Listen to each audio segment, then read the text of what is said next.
Ann-Margret wasn't just a star, she was a phenomenon.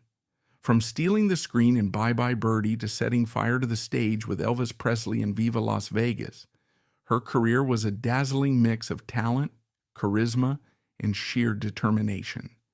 But beyond the fame, she faced heartbreak, near-fatal accidents, and a love story that lasted a lifetime. This is the untold story of Ann-Margret, her rise to Hollywood royalty, her legendary romance with Elvis, and the resilience that made her one of the most enduring icons in entertainment history. Ann-Margret Olsen was born on April 28, 1941, in Stockholm, Sweden, during a time when Europe was still reeling from the effects of World War II. Her parents, Anna Regina and Carl Gustav Olsen, worked hard to provide a stable life, but opportunities were limited. In 1946, at just 5 years old, Ann-Margret and her mother left Sweden to join her father in the United States. It was a bold move, one that would set the stage for an entirely new chapter in her life. The family settled in Wilmette, Illinois, a quiet suburb just outside of Chicago. On the very day she arrived in America, her father took her to Radio City Music Hall, one of the most iconic entertainment venues in the country. For a little girl who had just stepped off a boat from Sweden, it was an overwhelming but magical experience. She didn't know it at the time, but years later she would return to that very stage as a star. Even as a child, Ann-Margret possessed an uncanny ability to move with grace and precision. She took her first dance lessons at the Marjorie Young School of Dance, where instructors quickly noticed her exceptional talent. Unlike most young dancers who needed time to develop coordination, she picked up choreography effortlessly, mimicking every step with ease. Her mother, who was her biggest supporter, sewed all of her costumes by hand, ensuring her daughter had everything she needed to shine on stage. It was clear that Ann-Margret was destined for something bigger than a quiet life in suburban Illinois. As she entered her teenage years, her passion for performance only grew stronger. She took part in local talent shows, school productions, and community events, mesmerizing audiences with her dynamic stage presence. While most kids her age were planning their futures around traditional careers, she had already set her sights on the entertainment industry. She enrolled at Northwestern University in 1959, becoming a member of the Kappa Alpha Theta sorority. But her time in college was short-lived. The pull of the stage was too strong, and she knew that her true education wouldn't come from textbooks. It would come from the spotlight. Determined to break into the industry, Ann-Margret formed a small musical group called the Subtle Tones. Alongside a few fellow performers, she traveled across the country, performing in nightclubs, lounges, and even military bases overseas.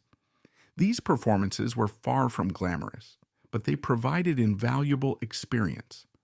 Unlike the controlled environment of a school recital, these real-world performances forced her to adapt, command the attention of a crowd, and develop the confidence that would later define her career.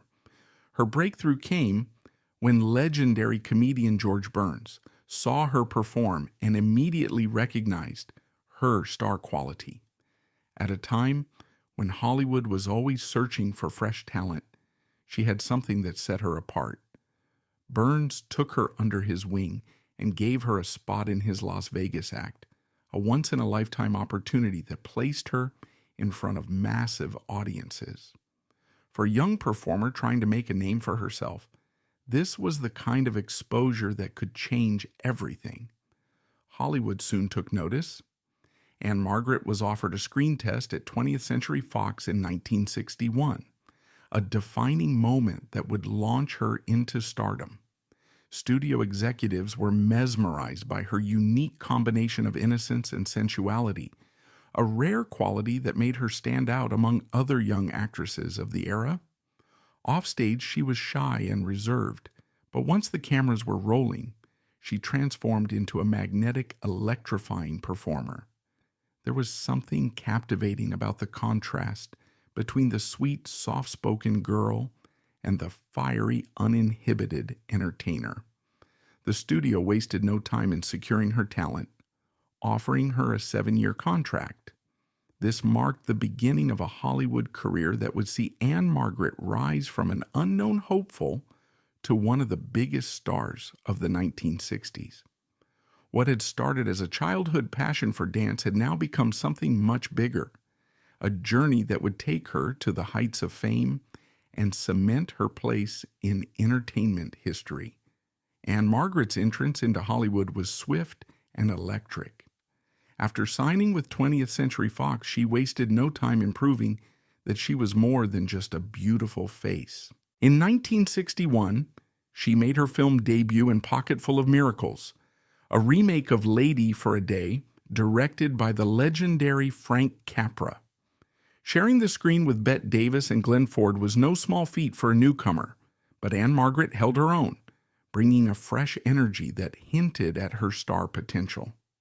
Though her role in the film was relatively minor, it was enough to catch the attention of industry insiders, confirming that she had something special, a screen presence that could not be ignored. Her true breakthrough, however, came in 1963 with Bye Bye Birdie. The film was a musical comedy based on the Broadway hit, a satirical take on the hysteria surrounding Elvis Presley and the rock and roll phenomenon of the late 1950s. Ann-Margret played Kim McAfee, a wholesome yet vibrant teenager who wins a kiss from a rock star before he leaves for the army. It was the perfect role to showcase both her acting skills and her ability to light up the screen with her infectious energy. The film was a massive success, and audiences couldn't get enough of her. Not only did she prove herself as a leading lady, but her performance in Bye Bye Birdie catapulted her into pop culture, making her one of the most talked about young stars in Hollywood. But it was her next film that would define her image and link her name forever with one of the biggest icons in music history. In 1964, Ann-Margret starred alongside Elvis Presley in Viva Las Vegas, a film that remains one of the most beloved musicals of its era. From the moment they appeared on screen together, the chemistry between Ann-Margret and Presley was undeniable. Their dance numbers crackled with electricity, and their duets were filled with flirtatious charm. The on-screen passion between the two fueled rumors of an off-screen romance, speculation that was only heightened by the secrecy surrounding their relationship. Though neither of them ever confirmed the extent of their connection, those close to the production have long maintained that they shared a deep bond, one that extended beyond the cameras. Despite the success of their collaboration, Viva Las Vegas also created tension behind the scenes. Elvis's manager, Colonel Tom Parker, reportedly felt threatened by Ann-Margret's rising stardom and did everything in his power to minimize her presence in the final cut of the film. Several of their duets were removed, and marketing for the movie shifted to focus more on Presley alone. Still, there was no denying that Ann-Margret had left an indelible mark. She had not only held her own opposite the king of rock and roll, but she had also stolen scenes in a way that few actresses could. Her success in film naturally extended to music.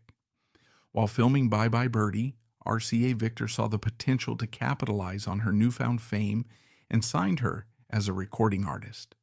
Her first album, And Here She Is, Ann-Margret, was released in 1961, showcasing her sultry, throaty vocals that drew immediate comparisons to Presley himself. The studio leaned into the connection, having her record songs similar in style to his, including a rendition of Heartbreak Hotel. While she never quite reached the level of commercial success that Elvis did, her music career added another layer to her growing reputation as a multi-talented performer.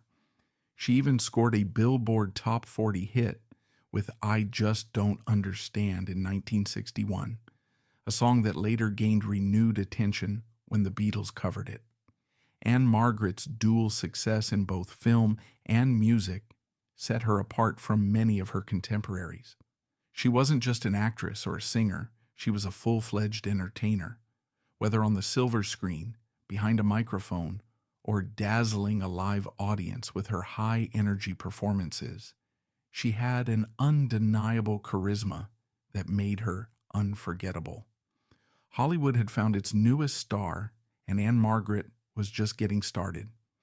Ann-Margret's momentum in Hollywood continued to build as she transitioned from the playful, youthful roles that had made her famous into more sophisticated and complex characters. The mid to late 1960s marked a significant shift in her career, as she proved that she was more than just a vibrant performer with infectious energy. She was an actress with serious dramatic range. In 1965, she starred opposite Steve McQueen in The Cincinnati Kid, a high-stakes poker drama set during the Great Depression. Playing Melba, the seductive and scheming wife of Shooter, the dealer in the film's climactic poker game, Ann-Margret embraced a role that was far removed from the wholesome charm she had previously exuded. Melba was flirtatious, manipulative, and unpredictable, a woman who thrived on indulgence and personal gain. This performance allowed Ann-Margret to break away from her ingenue image, proving that she could hold her own alongside Hollywood heavyweights like McQueen, Carl Malden, and Edward G. Robinson. It was a pivotal moment in her career, signaling that she was ready to take on more mature and nuanced roles. The following year, she took on an entirely different kind of role in Murderer's Row, a comedic spy film starring Dean Martin as the charming secret agent Matt Helm. Unlike the dark and intense atmosphere of The Cincinnati Kid, this film was a playful, light-hearted romp filled with action and humor. Ann-Margret played Susie, the daughter of a kidnapped scientist, bringing both wit and glamour to the role. She wasn't just the token Bond girl type. She was an active and engaging part of the story, proving once again that she could transition effortlessly between genres. Her chemistry with Dean Martin was undeniable, and the film's success further solidified her reputation as a bankable star who could attract audiences in both serious and comedic roles. Despite her growing success in Hollywood, Ann-Margret never abandoned her love for live performance. In July 1967, she made her Las Vegas stage debut, a move that would further establish her as one of the most versatile entertainers of her time. Performing in Vegas was no small feat. It required an unparalleled level of showmanship, a magnetic stage presence, and the ability to hold an audience's attention night after night. Unlike many actors who struggled to transition to the high-energy world of live performance, she thrived in it. Her shows were a dazzling combination of music, dance, and theatricality, infused with the same electrifying energy that had captivated moviegoers. She wasn't just an actress who occasionally sang. She was a true showwoman, commanding the stage with a presence that few could rival. Her performances in Las Vegas became legendary, earning her praise from critics and audiences alike. While other Hollywood stars relied on name recognition to draw crowds, Ann-Margret delivered performances that left audiences breathless. She didn't just sing, she performed with her entire body, exuding passion and charisma in every movement. Every number was meticulously choreographed, yet she made it all look effortless, a testament to the years of dedication and training that had shaped her into the performer she was. Her ability to seamlessly blend film stardom with a thriving stage career set her apart, proving that she was not just a passing sensation but a true force in entertainment. By the early 1970s, Ann-Margret had fully evolved from a pop culture sensation into a critically acclaimed actress. In 1971, she starred in Carnal Knowledge, a dark, provocative film directed by Mike Nichols alongside Jack Nicholson. Her performance as Bobby A woman trapped in a toxic relationship was raw and deeply emotional, far removed from the light-hearted roles that had first made her famous. The film was a major departure from her previous work, tackling themes of emotional manipulation and gender dynamics with an intensity that shocked many of her longtime fans. But the risk paid off. She received widespread acclaim for her performance and earned an Academy Award nomination for Best Supporting Actress. The nomination was a validation of her talent, proving that she was not just a performer with charisma, but a legitimate actress capable of taking on deeply challenging roles. At the height of her career, however, tragedy struck. On September 10th, 1972, while performing at Lake Tahoe, Ann-Margret suffered a near-fatal accident that could have ended her career. She fell 22 feet from an elevated platform, landing face-first on the stage. The injuries were severe. She suffered a broken left arm, a fractured cheekbone, and a shattered jaw. The damage was so extensive that she required facial reconstructive surgery, with doctors having to wire her jaw shut as part of her recovery process. For 10 weeks, she was unable to work, unable to speak properly, and forced to endure immense physical pain. Many wondered if she would ever return to performing, but Ann-Margret was nothing if not resilient. Defying all odds, she made a stunning comeback, returning to the stage almost as if nothing had happened. The accident could have ended her career, but instead it became another chapter in the story of her unstoppable determination. She proved that she wasn't just a glamorous starlet, she was a survivor, a fighter, someone who refused to be defined by setbacks. Ann-Margret's career is a testament to her resilience and versatility, particularly evident in her extraordinary comeback following a near-fatal accident in 1972. After months of grueling recovery, Ann-Margret stunned audiences and critics alike by making a triumphant return to the spotlight. Just as she had done throughout her career, she defied expectations and proved that she was more than just a glamorous performer. She was a fighter. Her first major film after the accident, The Train Robbers, 1973, was a perfect showcase of her resilience. Starring opposite Hollywood legend John Wayne, she played Mrs. Lowe, a determined widow seeking to recover stolen gold. It was a role that mirrored her real-life perseverance as she embodied strength, grit, and unwavering resolve. Working alongside a Hollywood giant like John Wayne was no small feat, yet Ann-Margret held her own, delivering a performance that reminded audiences why she was one of the industry's most compelling actresses.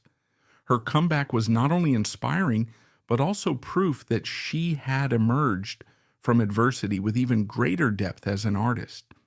Just 2 years later, in 1975, she took on one of the most daring roles of her career in the film adaptation of Tommy, The Who's groundbreaking rock opera. Directed by the visionary Ken Russell, the film was a surreal psychedelic musical that required its actors to push emotional and physical boundaries. Ann-Margret played Nora Walker, the tormented mother of the titular character, and her performance was nothing short of mesmerizing. She poured raw emotion into the role, embodying a woman drowning in guilt, pain, and desperate hope. One of the most unforgettable scenes in the film featured her covered in baked beans, soap suds, and chocolate, a symbolic sequence that encapsulated the character's unraveling psyche. It was bold, unsettling, and completely unforgettable, just like her performance. Critics and audiences alike were captivated by her intensity, and she received her second Academy Award nomination, this time for Best Actress. If there had been any lingering doubts about her abilities following her accident, Tommy shattered them completely. Ann-Margret had proven once again that she was fearless when it came to her craft.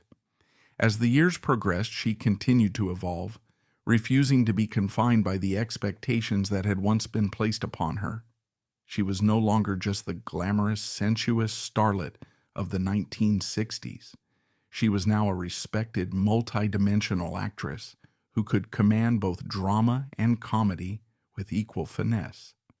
Her ability to navigate Hollywood's shifting landscape allowed her to remain relevant even as many of her contemporaries faded from the spotlight.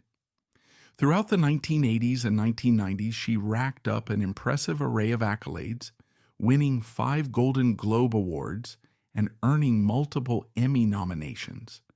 She took on roles that showcased the full breadth of her talent, tackling deeply emotional performances in Who Will Love My Children, 1983, in which she played a terminally ill mother trying to find homes for her 10 children, and A Streetcar Named Desire, 1984, where she brought her own interpretation to the legendary role of Blanche Dubois.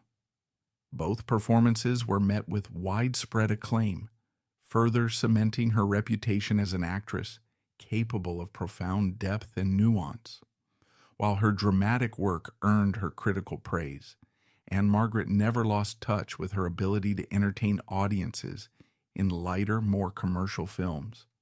In the 1990s, she delighted a new generation of fans by starring alongside comedy icons Jack Lemmon and Walter Matthau in Grumpy Old Men, 1993, and its sequel, Grumpier Old Men, 1995. Her effortless charm, impeccable comedic timing, and undeniable screen presence made her a perfect addition to the beloved franchise.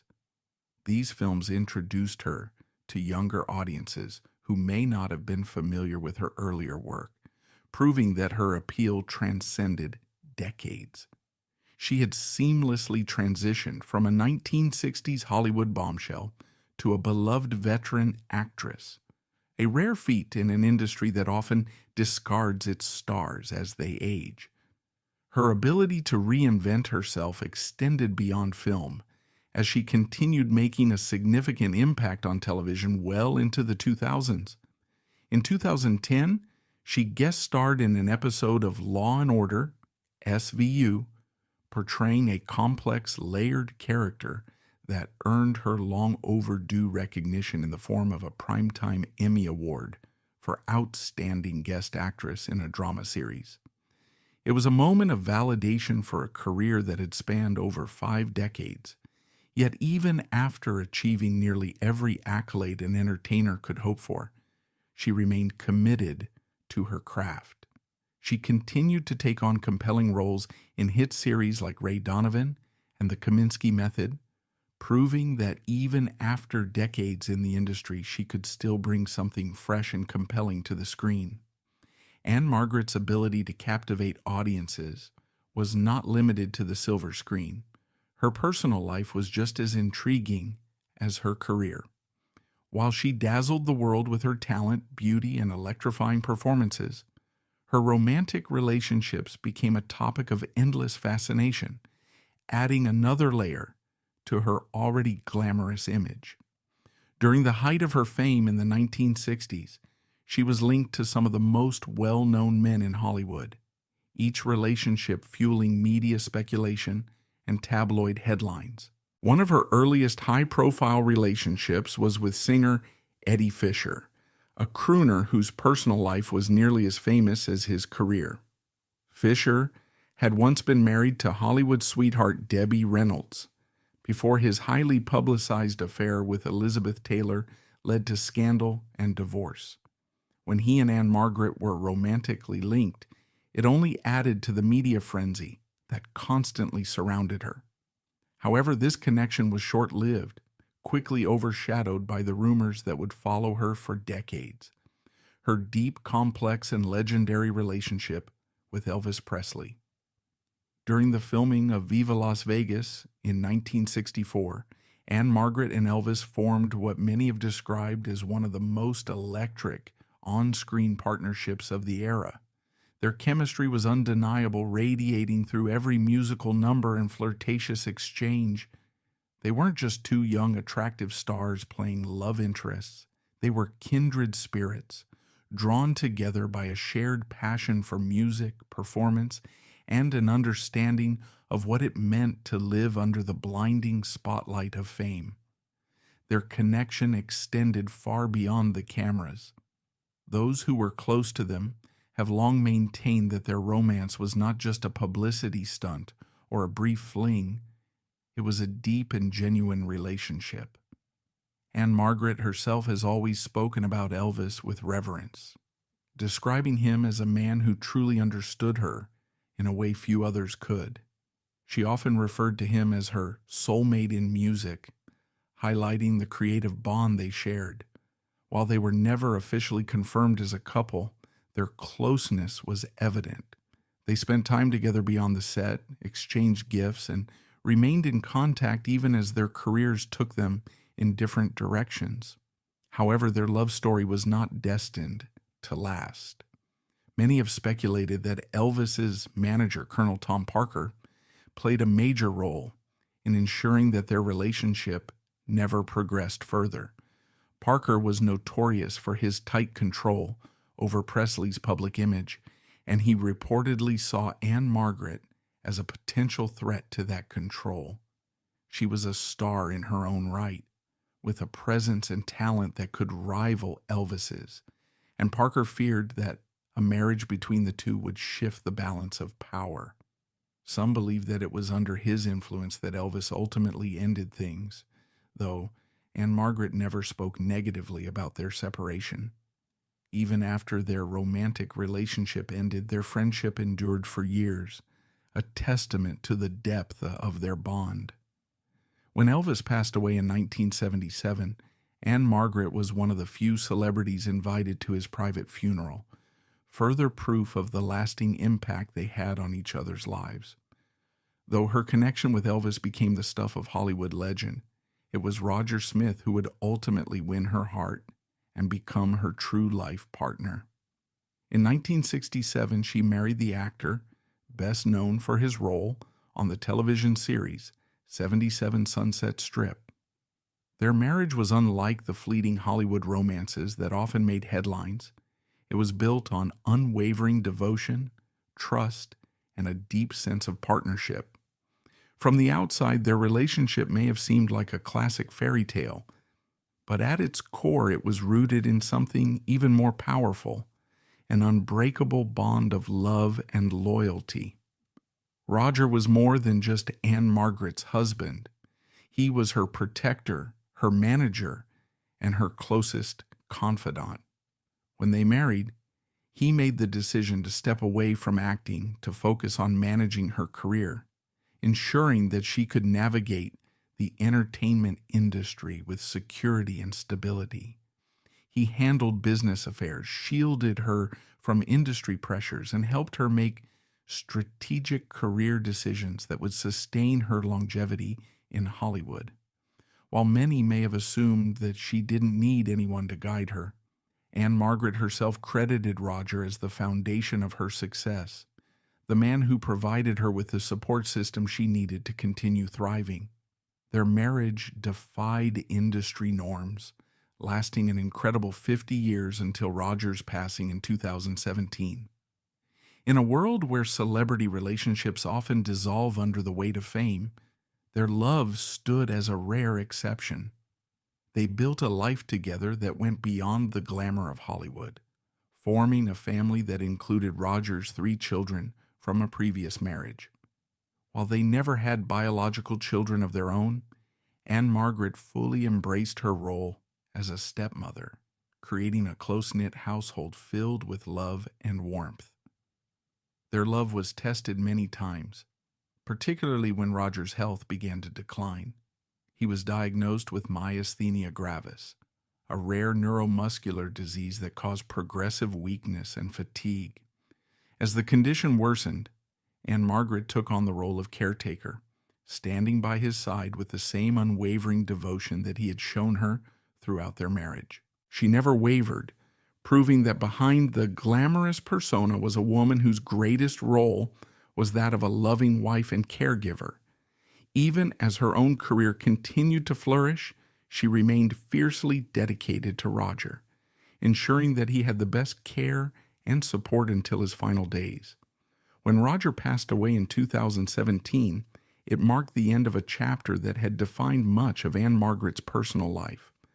Though she had spent decades as a Hollywood icon, the role she cherished most was being Roger's wife. She has often spoken about their love with profound gratitude, reflecting on the life they built together with warmth and admiration.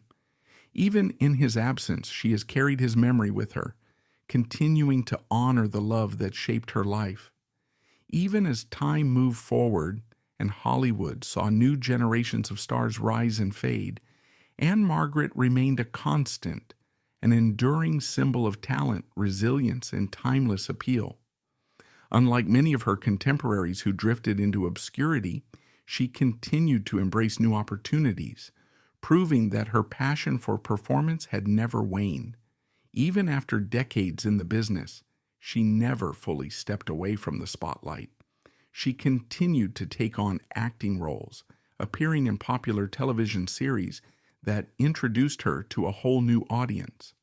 Her guest appearances in Law & Order, SVU, Ray Donovan, and The Kominsky Method reminded the world that she was not just a Hollywood legend, she was still a powerhouse performer.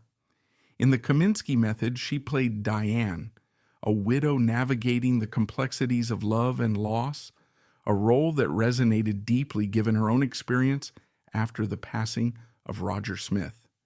It was a poignant reminder that even in her later years, she could bring warmth, wit, and depth to the screen. Beyond television, Ann-Margret never lost her love for live performance. Well into her 70s, she continued to entertain audiences, proving that her energy and charisma were as captivating as ever. Her stage presence, once a whirlwind of sensuality and excitement, had evolved into something equally magnetic, a celebration of a career spent bringing joy to millions.